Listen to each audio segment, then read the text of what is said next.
Ubuntu is more, it's about you are because I am, and I am because you are. So that's what ties us together.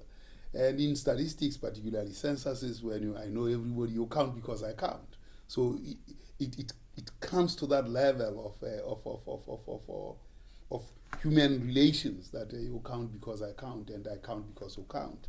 And in the census, the census is a finite and definitive expression of Ubuntu. Well, how do you use the data having got it? Of course, to improve life, to improve neighborliness and the like. And Ubuntu is a very strong concept in South Africa. It lives on. You could see it in the World Cup. You could see it in the AFCON Cup of Nations more recently. South Africa say, yes, we'll step in when Libya cannot hold the African Cup of Nations, and we will do everything to make sure that whatever would have happened in Libya would even happen better in South Africa, in AFCON. That's what entrenches the concept of Ubuntu. It doesn't mean that there are no challenges. There are very, very serious challenges in South Africa of poverty, unemployment, and inequality that corrode the very spirit of Ubuntu. Well, I mean, that's a powerful thing. You hinted at it, this document that you want to work on, this book, looking at the trajectory from 1914 to 2014. How does that fit within the legacy of what you bring to the table for Statistics South Africa? It's a very difficult one. I mean, people want to forget the history of apartheid and probably don't want to be associated with what happened then. The problem is, as an incumbent of any office or any structure, you embrace the bad and the good. And that being so, you cannot run away from the bad. In fact, the power that you derive from understanding what was bad and differentiating it from what is good, it is that differentiation that makes for change and propels people to protect the change that is there. If you cannot know what was bad and you can only see what is good, you are less likely to protect what is good because you do not know what bad can be and how bad it can be. So it's very, very important to take this long-range view of life from when it started in about 1914, the Statistics Office, in terms of even looking at apartheid itself. I mean, if you look at the blue book that is there and how the census was run, the slaves, the blacks, the whites, the differentiation of what information was collected amongst blacks and what was collected amongst whites was an entrenchment of. So statistics was an instrument of discrimination because it was not covering all people equally. And one of the key things now that we are exercising is the 10 fundamental principles where everybody before statistics is equal.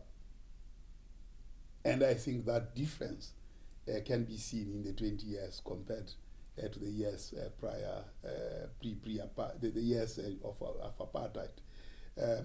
And of course I worked in the homeland, which is a very interesting experience that I had that reflects the difference between then and now.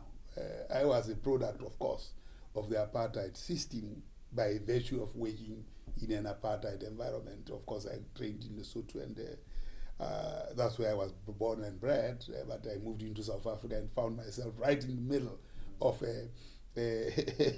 of apartheid structures and working in the homeland.